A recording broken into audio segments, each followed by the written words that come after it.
Bonjour à vous, chers êtres en éveil des consciences. Bonjour à vous, chers thérapeutes et praticiens et accompagnants de l'énergétique et du spirituel. L'ayahuasca. L'ayahuasca est une plante absolument magique. Alors, comme beaucoup de plantes, dès l'instant où on est connecté au vivant et au règne végétal, on se rend compte que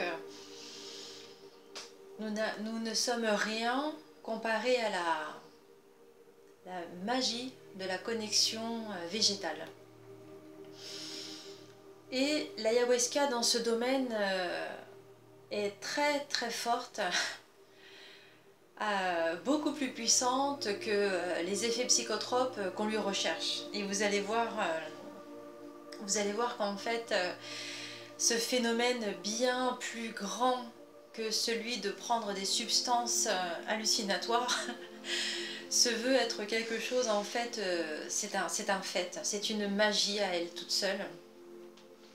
Et je vais vous partager mon expérience avec l'ayahuasca. Alors avant tout, on va se mettre d'accord, je n'ai jamais touché quelque substance que ce soit,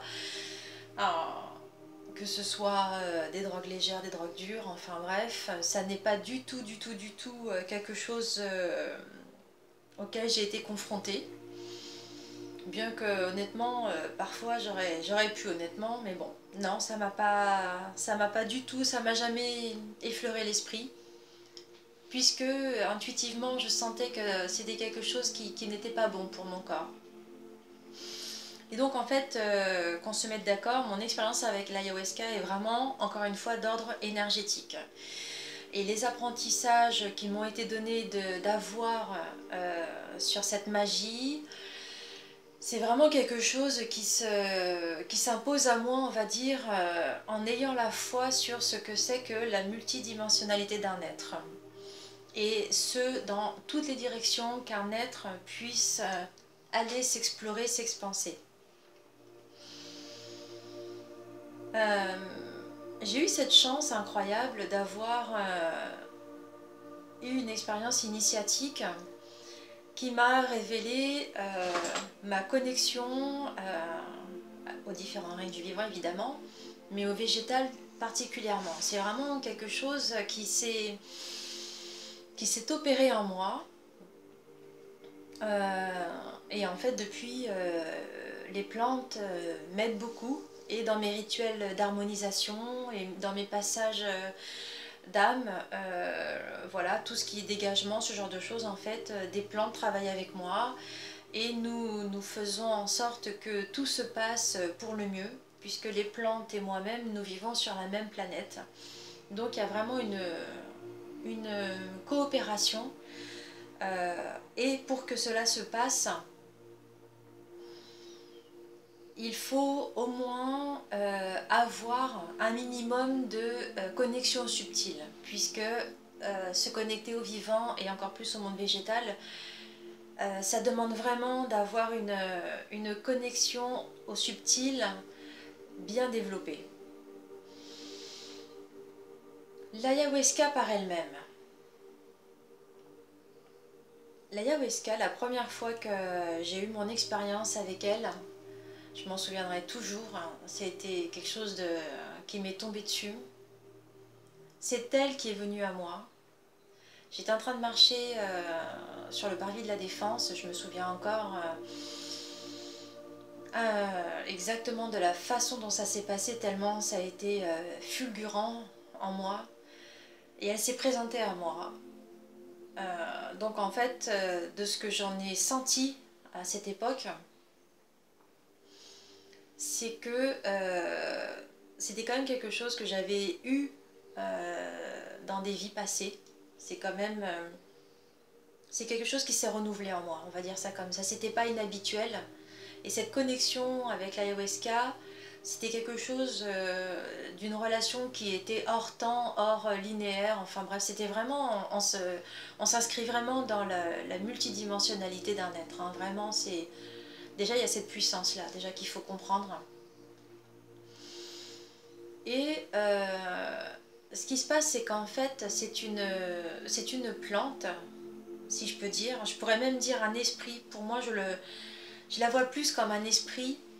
De toute façon, on va dire dans le règne végétal, c'est souvent comme ça que ça se passe. C'est vraiment comme si on se connectait à un esprit en se connectant au monde du végétal.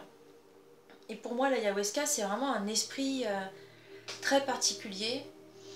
D'ailleurs, à la suite de cette connexion importante à sa magie, j'ai eu cette chance de tomber sur des documentaires ou des reportages, ou enfin bref, ça m'a été donné de mettre en réalité, si je peux dire, en visualisation dans mon incarnation, ce qu'elle me partageait. Et donc en fait, je l'ai vérifié par rapport à ces reportages.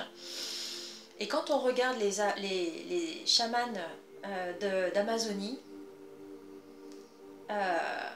ils ont un rapport à l'ayahuasca qui va au-delà du simple fait de se faire de l'argent avec des occidentaux qui ont envie de se faire un délire ayahuasca.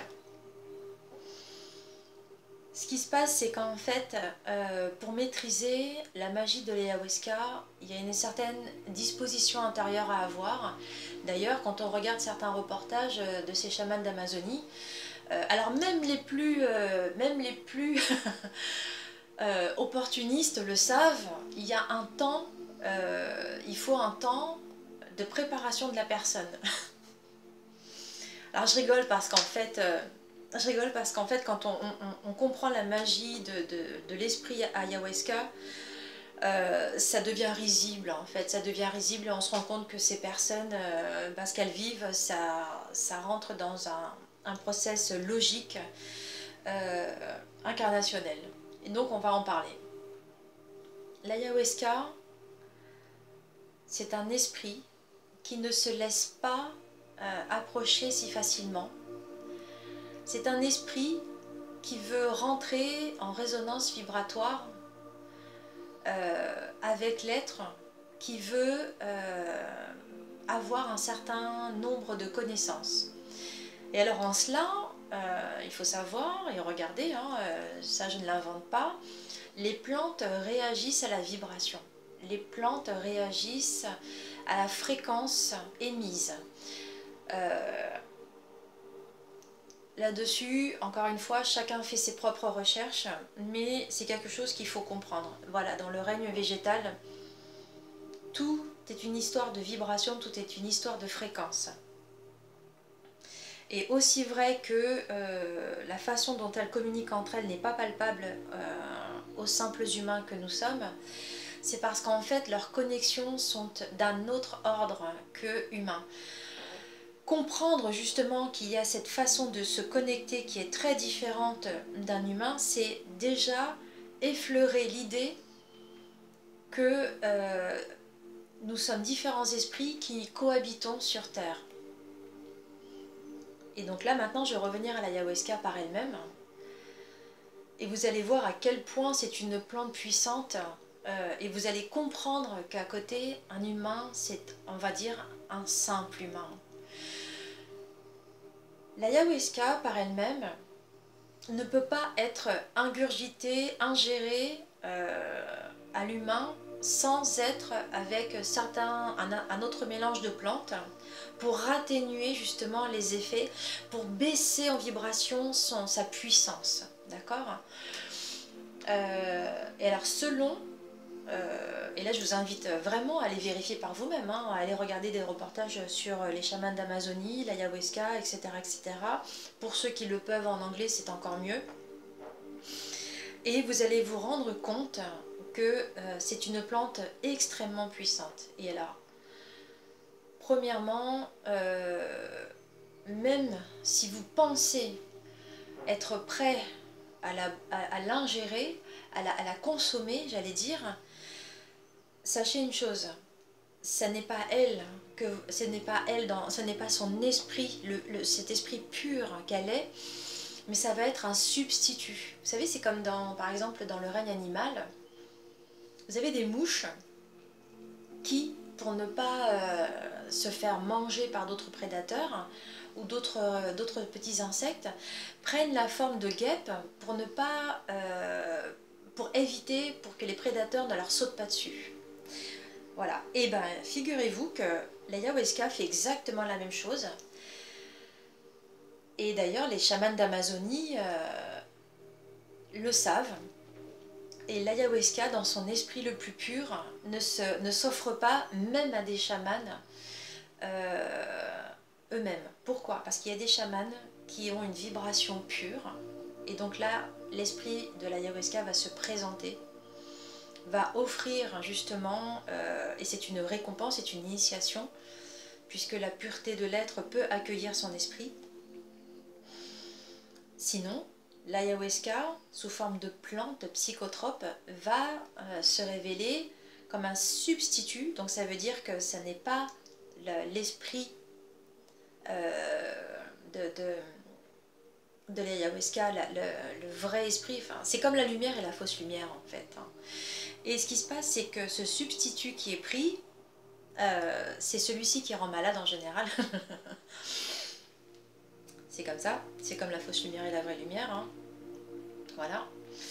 C'est une question de disposition intérieure, encore une fois. Donc le marché de l'ayahuasca qui se vend super cher, bah dites-vous qu'en fait c'est un poison. C'est le côté du poison que l'on prend et ça n'est pas l'ayahuasca par elle-même. En revanche, pour le savoir, en demandant, parce qu'en fait encore une fois tout est énergie, donc encore une fois si on va par là, tout est une question de vibration, tout est une question de fréquence, et autant nous parlons de l'holistique, autant nous pouvons là parler du quantique. Et alors l'ayahuasca, elle le maîtrise parfaitement. En se connectant à l'esprit de l'ayahuasca, qui est une plante maître, vous pouvez à partir de là commencer à être dans la connexion au règne végétal dans son ensemble, dans tout ce qu'elle permet d'offrir comme possibilité de coopération avec l'humain, comme possibilité de coopération entre l'humain qui va prendre du végétal pour aider le règne animal, etc. etc. Il y a cette espèce d'harmonie qui se met en place, qui n'est pas descriptible puisqu'il faut la vivre. Mais il y a vraiment cette notion où l'ayahuasca dévoile les secrets du monde végétal puisqu'elle est une plante maître. Et elle nous permet de savoir comment nous connecter au règne végétal et comment se servir du végétal et en quelles circonstances. Souvent on me demande quelle plante j'utilise, pourquoi je viens à cette plante-là, etc., etc. Et en fait, la réponse est toujours la même, je ne sais pas. Je sais juste que c'est cette plante-là que je dois utiliser. Je ne me l'explique pas, je connais ses propriétés, je connais ses vertus, je sais que c'est avec elle que je dois travailler pour ce type de rituel, pour ce type de dégagement, avec ce type d'entité ou d'autre chose, ou de présence, enfin bref, ou de personne vivante, ou d'animal, je ne sais pas, c'est comme ça, je ne peux pas l'expliquer.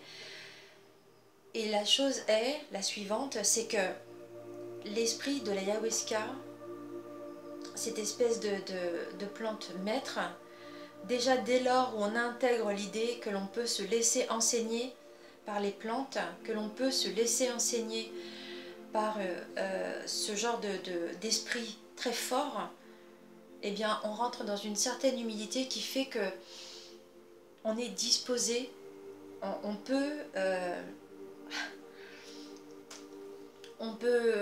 agir avec la planète et on peut agir pour la planète. Donc en fait, ce qu'il faut comprendre de l'ayahuasca, c'est que c'est une expérience dans la beauté de ce qu'elle a envie de nous permettre de vivre. Parce que, évidemment, si là je vous en parle comme ça, et enfin ça fait un petit moment quand même que j'aurais pu vous en parler, mais ça n'était pas, j'ai l'impression que ça n'était pas le bon moment. Et là, actuellement, en fait, puisqu'on est à mi-chemin entre l'ancien et le nouveau monde, et que beaucoup d'entre nous sont raccordés au nouveau monde, il y a cette importance de comprendre tout ce qui nous entoure.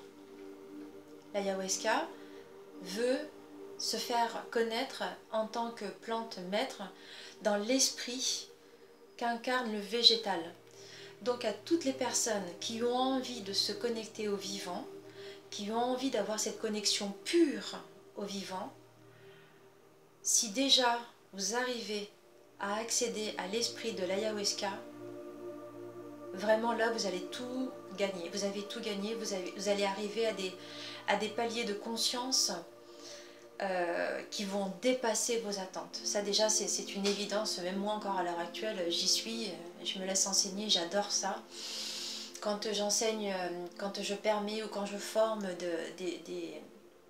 des êtres qui ont envie de se connecter au vivant, pareil, je ne sais pas, je sais juste comment je dois faire les choses et je me laisse enseigner par un arbre qui doit être, on va dire, l'objet de la formation ou l'objet de l'enseignement.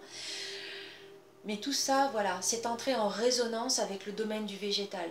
Et mon accès à moi, en fait, au domaine végétal, ça a été l'ayahuasca qui me l'a permis. Donc effectivement, l'ayahuasca en tant qu'expérience, je valide, il n'y a aucun problème. Mais je n'ai pas eu besoin d'aller faire un voyage à l'autre bout du monde. Alors j'étais déjà raccordée à l'énergétique depuis un petit moment, donc effectivement c'est vrai que ça aide. Mais en fait ce qu'il faut comprendre c'est qu'en fait c'est encore une fois comme pour tout dans la spiritualité, dans l'énergétique, c'est soit on se connecte à la lumière, celle qui nous crée, celle qui fait que tout est là, qui fait que ce souffle de vie puissant, cette force vitale est en nous, ou cette fausse lumière qui correspond à un démiurge particulier, qui correspond, on va dire, à des égrégores particuliers. Et bien voilà, et bien l'expérience avec l'ayahuasca, c'est exactement le fait illustré. Donc en fait, à vous, chers êtres en éveil des consciences, chers thérapeutes et praticiens et tous ceux qui ont eu cette expérience de l'ayahuasca, je vous souhaite d'avoir une belle connexion avec cet esprit maître pour accéder justement au monde du subtil. À tous, une belle découverte de l'ayahuasca. À bientôt.